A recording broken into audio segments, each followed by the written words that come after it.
आपकी सोच में डिस्टरबेंस आता है, डिस्टरबेंस हाइपोमोटर एक्टिविटी, आप ब्रेन के अकॉर्डिंग जो मोटर एक्टिविटी करते हो उसमें डिस्टरबेंस आता है। अफेक्शन, आपको ये लगता है कि अपने घर वाले आपसे प्यार नहीं करते। परसेप्शन आपका डिस्टर्ब होता है, किसी चीज को अच्छे से परसीव नहीं कर पाते हो। बिहेवियर, मूड डिसऑर्डर भी क्या होते हैं इसमें आपके आते हैं। तो ये क्या होता है, आप इसको एक तरह का सिंड्रोम भी लिख सकते हो, क्योंकि इसमें सिंड्रोम में भी क्या होता है, कभी भी एक सिंपल डिजीज नहीं आती है, ग्रुप ऑफ डिजीज आती है, और इसमें भी ग्रुप ऑफ डिजीज ही है, ठीक है। जबकि आपको जो डिलीरियम और डिमेंशिया करवाया था वो सिंगल डिजीज होती है और ये ग्रुप होता है पूरा। इसमें ऑनसेट आपको याद नहीं करना है, इसके कॉजेज क्या रहते हैं। First of all heredity genetics, mother father में से एक को है तो बच्चे को होगा।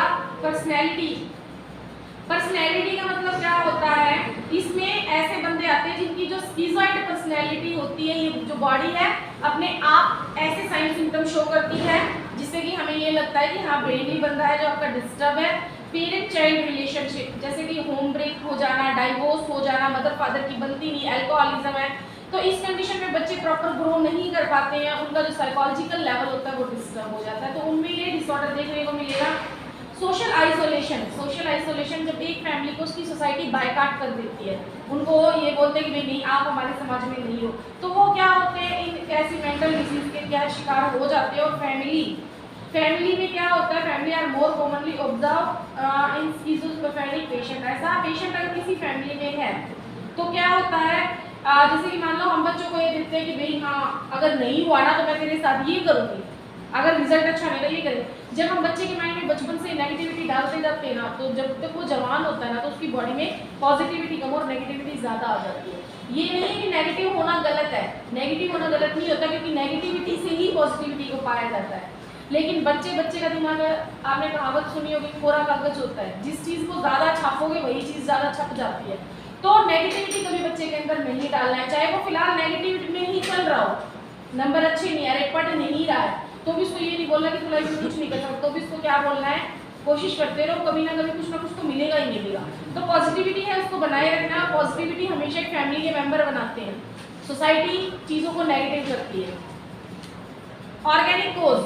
ऑर्गेनिक कोज में जैसे एबनॉर्मलिटी ऑफ द ब्रेन, जैसे मेंटल रिटार्डेड बच्चा है, कोई इन्फेक्शन है, कोई चोट लगी, बच्चे ने पॉइजन वगैरह पी लिया है गलती से, तो ये रहता है। और metabolic biochemical disturbance, metabolic disturbance में आपका बॉडी में जो हार्मोन्स होते हैं, जो जैसे कि डोपामिन है, डिबूटामिन है, या कोई भी न्यूरोट्रांसमीटर आप ड्रग लेते हो, कोई भी एक्सेस में केमिकल लेते हो, तो उनकी वजह से भी ये डिसऑर्डर है जो हमारी बॉडी में आ जाते हैं। तो आगे है वो आपको नहीं करना है, रिस्क फैक्टर भी आपको नहीं करना है, सीधे आ जाओ साइन सिम्टम पे। इन्होंने दे रखा है परसेप्शन में कौन से आएंगे, थिंकिंग में कौन से आएंगे, लेकिन आपको ये अलग अलग नहीं करने हैं, बेसिक से साइन सिम्टम याद करने हैं जो आपको परमानेंट याद रह जाए। बेसिक से में जैसे कि इनमें डिल्यूजन है, इल्यूजन है, हैलुसिनेशन है, अफेक्शन का मतलब फियर है, एंजाइटी है, ये बेसिक से ऐसे होते हैं जो साइकेट्रिक में कॉमनली यूज होते हैं, ठीक है। हाइपर सेंसिटिव आप हो जाओगे, एरिटेशन, गुस्सा आता है, सुसाइडल टेंडेंसी होते हैं, इन्हीं में है ये, बेसिक से बिल्कुल बता रही हूँ। क्रिमिनल एक्टिविटी है, क्रिमिनल एक्टिविटी भी साइकेट्रिक पेशेंट में देखने को मिलेगी। सेक्सुअल ओवर एक्टिविटी ये हर साइकेट्रिक पेशेंट में होती है, सेक्सुअल ओवर एक्टिविटी है वो आपको हर एक पेशेंट में देखने को मिलती है। उसके बाद आपका ये लगा लो विल का मतलब क्या होता है, विल नॉलेज आपकी डिस्टर्ब रहेगी, मेमोरी आपकी डिस्टर्ब रहेगी, एक्टिविटी है वो रिड्यूस हो जाएगी।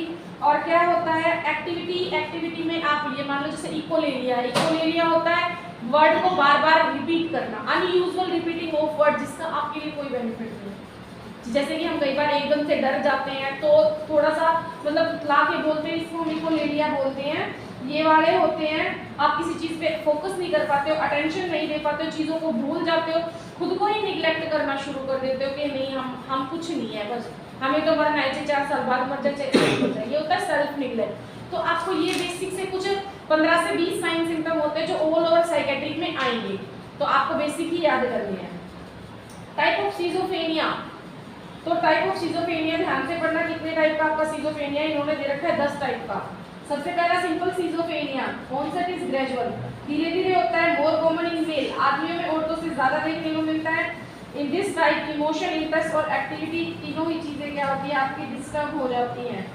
हेलुसिनेशन प्रेजेंट रहता है, इसका prognosis is not good, prognosis है जो इसका अच्छा नहीं है। लेकिन अगर हम अपनी जॉब को या अपने रहन सहन को या जहाँ पे हम फिलहाल रहते हैं उस एरिया को चेंज कर ले तो ये ठीक हो जाता है, ठीक है। दूसरा है हेमीफेरेनिक या disorganised schizophrenia. Acute and subacute होता है, बिगिन अर्ली एडोलसेंट। ये एडोलसेंट एज में होता है। एडोलसेंट एज में क्यों होता है, आपको पहले भी बताया गया है। एडोलसेंस एज ऐसी एज होती है जिसमें क्यूरियोसिटी बहुत ज़्यादा होती है और बात करने के लिए कुछ नहीं होता है। जैसे कि फैमिली मेंबर आपसे उन टॉपिक्स पे बात नहीं करते हैं, आपके मन में जिज्ञासा बढ़ती रहती है उन चीज़ों को जानने की। तो इस कंडीशन में आप नेट का या किसी और चीज़ का सहारा लेते हो, गंदी हैबिट्स में पड़ जाते हो, तो उनकी वजह से आपको जो आधी अधूरी नॉलेज है उसकी वजह से आपको जो हेमीफेरेनिक सिजोफ्रेनिया है वो हो जाता है, ठीक है। तो ये क्या होता है, patient urinate and defect in the bed. जैसे बच्चे हैं फर्स्ट टाइम इतना डर जाते हैं इन चीज़ों को देखकर कि जो यूरिनेशन है वो बेड पे हो जाना। एडोलसेंस एज में ये इसमें आते हैं और इसमें behaviour of patient silly behaviour हम जैसे ये बोलते हैं इतना बड़ा हो गया तेरे को शर्म नहीं आती है ये काम कर रहा है, तो सिली बिहेवियर जो हमारी समझ से बाहर हो जाता है कि हमें यही नहीं पता सामने वाला क्या कर रहा है। Catatonic schizophrenia. कैटाटोनिक सिजोफ्रेनिया में इन्होंने 3 सब टाइप दे रखे हैं लेकिन आपको 3 नहीं करने हैं। इसका एक्यूट और ग्रेजुएशन इसका ऑनसेट होता है, धीरे धीरे होता है, मेल और फीमेल दोनों में एक साथ होता है। इसमें पेशेंट क्या करता है, बेसिक से साइन सिम्टम है, खाने को रिफ्यूज करना शुरू कर देता है। ड्रेसअप आप अच्छे से तैयार करो, बच्चा क्या है ये बोलेगा, आदमी बोलेगा नहीं मेरे को नहीं रहना, नेगेटिविज्म आ जाएगा, सलाइवा यूरिन में पेशेंट को कुछ भी पता नहीं चलेगा।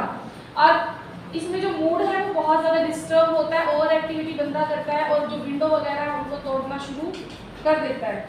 पैरानॉइड सिजोफ्रेनिया लगभग 30 साल की एज के बाद अक्कर होता है, जिसमें हमें ऐसा लगता है कि पैरानॉइड का मतलब होता है जिसने पकामो ऊपर बोलना कि हमें कोई और चीज़ है जो हमें कंट्रोल कर रही है, हमें अपनी बॉडी को हम खुद से कंट्रोल नहीं कर रहे, ये होता है paranoid schizophrenia. Acute schizophrenia very sudden, एकदम से पेशेंट में आ जाता है। क्लाउडी कॉन्शियसनेस, इसमें पेशेंट है हम देख रहे हैं कि वो कॉन्शियस है लेकिन वो कॉन्शियस नहीं होता है, उसको आप कुछ भी बोलते हो कुछ चीज़ें याद रहेंगी और कुछ चीज़ें याद नहीं रहेंगी।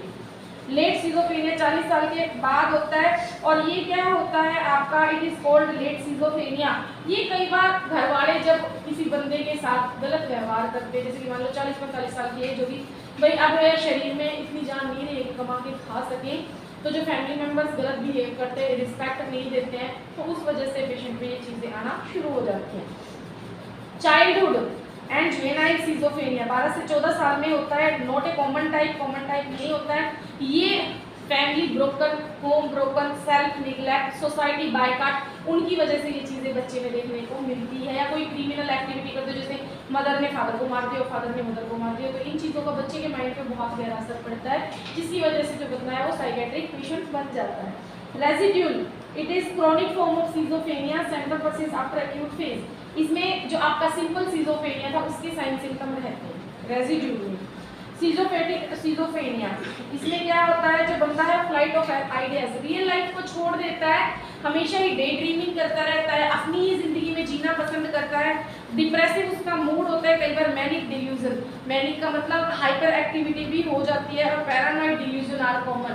पैरानॉइड डिल्यूजन क्या होते हैं, उसको ये लगता है कि उसकी बॉडी को कोई कंट्रोल करता है, ठीक है। ये फॉल्स, उसको फॉल्स फिक्स बिलीफ होता है कि नहीं मेरा तो बुद्ध है, मेरे अंदर तो दूसरी बोल रहा है, मैं तो बोल नहीं रहा। आप चाहे कितनी कोशिश कर लो, वो बंदा कभी ठीक नहीं हो सकता।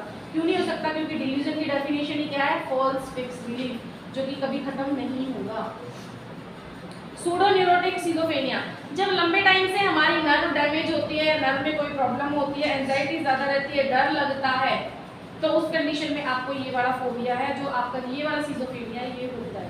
इसमें पेशेंट को हॉस्पिटलाइजेशन नेसेसरी होती है, हमें करना पड़ता है। क्यों करना पड़ता है, क्योंकि अगर आप ऐसे पेशेंट को घर पे रखते हो तो क्या होता है, ये किसी और के लिए खतरनाक हो सकते हैं। ड्रग, तो ड्रग इसमें एंटीसाइकोटिक ड्रग, अगर आपको किसी ड्रग का नाम नहीं याद होता है तो सिर्फ आपको ये लिखना है, provide antipsychotic drugs to the patient describe as well as doctor prescription. जो डॉक्टर ने प्रिस्क्राइब किया है हम वो वाली ड्रग है जो पेशेंट को देंगे, जिसमें कि आपके इन्होंने आगे दे रखा है सेडेटिव। सेडेटिव क्यों देते हैं, सेडेटिव हम इसीलिए देते हैं ताकि पेशेंट को कंट्रोल कर पाए।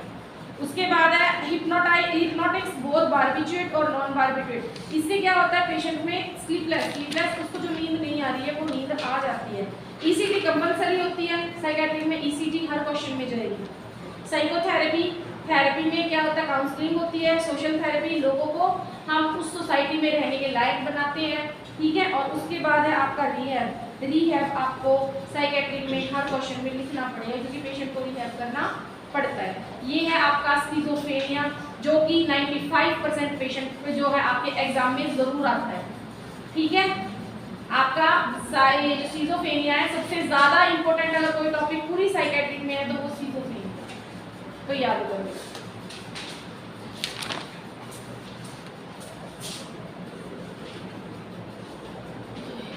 ओके कर दो इसको।